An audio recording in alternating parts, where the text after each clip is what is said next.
Hey guys, I've got with me today Kiani Mills from KLM Conveyancing. Welcome, Kiani. Thank you. We've dragged Kiani in today to answer some questions. It's been a pretty crazy, say, 6 months in the finance, probably like longer. 18. Yeah, 18. Feels like it's, let's just track it back to 23rd of March when COVID, that's ingrained in my head. But basically since then, it's been a pretty crazy time in finance circles, and also as a result, also conveyancing as well too.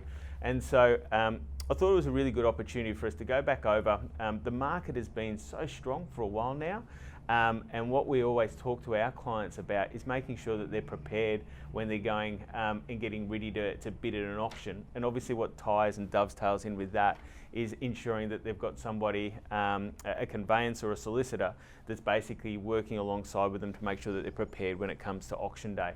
So today I'm just going to throw a couple of questions over to Kiani, nothing that she hasn't been able to manage many times before, to help our viewership listen and understand, I suppose, the true value at the end of the day associated with conveyancing. So I think the first question I should probably throw to you, Kiani, is what is conveyancing? And that's a really good place to start, Yeah. because the reality is, I can spell it, can you? No, I can't, so that's why. The reality is not many people actually know.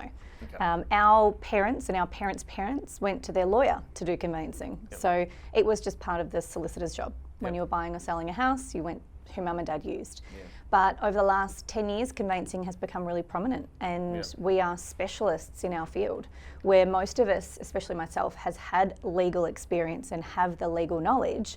I specialise in buying and selling property only. Yeah. I don't delve into family law or criminal law or any other areas of law. It is just the Sale of Land Act, the Transfer of Land Act, and anything to do with the sale of property. So And that's what's known as the conveyance, basically the transfer of property from one party to the next. yeah? exactly. It is the legal transfer of title. We take care of the paperwork Yep. to legally transfer, and also the money side. So that's where our relationship really comes in, because it's our job to make sure that everything is paid properly, there's no outstanding debts on the property, and that the clients know exactly where their money needs to go and how much. Yeah. So that leads me into my next question. When is the right time to engage a conveyancer? We have clients at different stages that have probably just gone off half-cocked and purchased properties without even speaking to us previously. But even off the back of our recommendation that they have contracts checked out in the lead up to in the lead up to bidding, we find that sometimes that doesn't take place. So talk to us about what's the right time to engage KLM. Yeah, perfect. In all honesty, any time is better than none.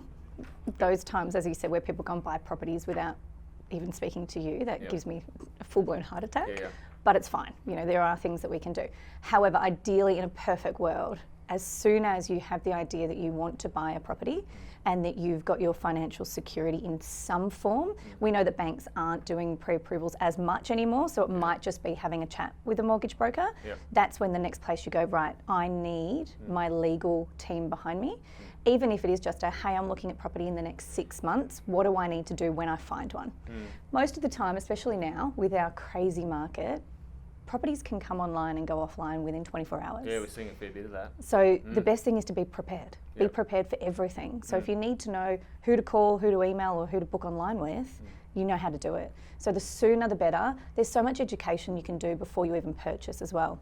So as soon as possible. Well, I think one of the questions that we have when clients are engaging a conveyancer or looking to engage a conveyancer or starting that property process, purchase process, is when they get themselves a hold of the Section 32 of the contract, they're like, okay, well, what can I do? Can I actually provide this to my conveyancer to actually get it checked over? And so talk to us a little bit more about what KLM does in that space, because not all conveyancers are prepared. Just like you mentioned banks, a lot of banks aren't prepared to do the pre-approval. Yeah. We do them as a business because we think it's an important part of a negotiation strategy when you're looking to purchase. KLM's a bit the same, aligned in terms of what they'll do for their clients beforehand. Yeah, 100%. I mean, our clients are making the biggest financial decision they will make in their lifetime at this point in time. Yep. And the thought process around not getting a contract reviewed is mind-boggling. And there are offices out there that charge for it or will not do it. Yep. So I took the approach when I started the business that my business is for my clients. So every single client needs to have a contract review before they sign it. And that might be clients send me through 3 I'm going to auction or I'm going to a couple of places on the weekend, can you have a look? Absolutely. Which one's your favourite? We'll start there and then we'll work our way through, because through that contract review you might actually find something that changes your interest in the property. So you might say, instead of putting all of my attention in this one property, oh, there's something a little bit not quite right there, or there's something that doesn't suit my circumstances, I'm now going to take some of my attention from here and put it over here, and you might find the one. See, it's interesting you say that. So when you talk about, I suppose, the things that you may see in a contract, can you give the listeners some sort of idea of those things that clients will look at or should know about that may have an impact on their purchase decision? Yeah, there's a few. I mean, it starts as simply as, what are your circumstances? There's 3 things that we ask every single client. Has the agent indicated what kind of a settlement term the vendor wants? Because if you go to an auction and the agent has indicated that the vendor wants 30 days, but your bank has said we have to do minimum 60 days, then effectively you almost can't walk into that auction. So that instantly pushes it out of the water. Likewise, if you've got a deposit and the agent says it's a 10% deposit only, and you've only got 5%, also you may be struck out of the water. And then the last one is, if your broker does tell you that maybe your financial situation isn't as secure as others and you have to make it subject to finance, you can't go to auction. So it just helps people understand the difference between a private sale and an auction. And then I guess the biggest thing that we look at is illegal building structures. Now this is such a big thing for us because when anything's illegal, there's no paper trail. And in order for us to do our job, we are looking at a document that is paper. There's only so many searches that we can do. But if a vendor has built a pergola or a deck and not gone to council to get the building permit, the planning permit, insurance and a final inspection. Happens a bit. It does. And especially people have been at home for the last 18 months and they've just taken their hand at DIYs. Can't say I've done that, but You're fine. But it happens. So one of the really important things is when you are going to look at a property is eyes. Look at these things. If you see that the pergola is in brand new timber and the house is a little bit rusty and old, ask the question, when was it built? The rule is 7 years. So we have to disclose information for dwellings and structures for 7 years. Is there anything else that probably just follows on from that when tips or tricks or just mistakes that you've seen that have had significant and serious ramifications for clients that haven't done their due diligence in the leading up to purchase a property? Have you got any stories that you could share?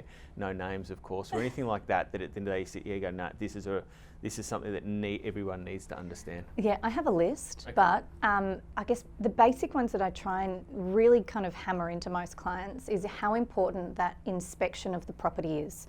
And this is when you go to an open for inspection. Or just me doing it? Just clients going to the very first time they walk through that house. Agents will hold open for inspections and generally they only go for about 15 minutes.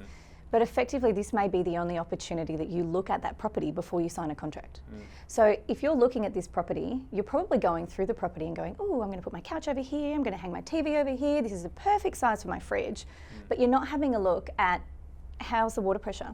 Does the stove work? Does the gas top work? What about the air conditioner in the cooler? Because sometimes we also go to properties and all the electricity's off.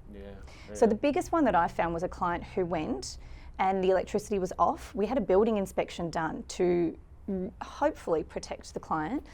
It turned out at settlement that the heating didn't work. We went and inspected it in the middle of winter. Connected services, all no problems in the section. Absolutely. But whether it works in operation is a different thing. Correct. Absolutely correct. So it was the building inspector climbed under the floor, saw all of the pipes and went, yep, it's all good to go. We were in the middle of winter, so we didn't need to turn the heater on. So he didn't turn the heater on. And turns out that the pipes were all busted and $5,000 later he had to get himself a new heater. Those can be rectified by just simply turning switches on. Yeah, that's a practical, very handy practical tip, because I can tell you even the open for inspections that I've been through, and let's face it, the ones that I've actually attended myself, I don't reckon I've turned the tap on, and I don't reckon I've done those sorts of things. And I mean, most agents will probably go, come on, hurry up. But you're like, no. This is a big financial decision for me, and I need extra time. And if you're looking at a property and you go, oh God, I didn't do that, just call the agent and ask for another inspection. Cool. Alrighty guys, well I hope that's given you a bit of a better understanding of the importance of conveyancing, the role that they play throughout the process. As I mentioned at the start, the value add associated with having a conveyancer that's prepared to review contracts on your behalf, even if there's multiple ones along the way. And let's face it, in the current market, it's a strong market. You don't get every property you go for. No, I forgot to mention that they're free too. Yeah, no, it's all wrapped up into the one fee. Yeah. Yeah, so we should mention that. So thanks again for your time. Have you sent the invoice through? Because you don't come cheap. Oh, stop it. Come on, for you, I'll do it. Yeah, cool. So thank you. I hope you got a little bit out of that. And I don't know when we'll catch you next, but see you soon.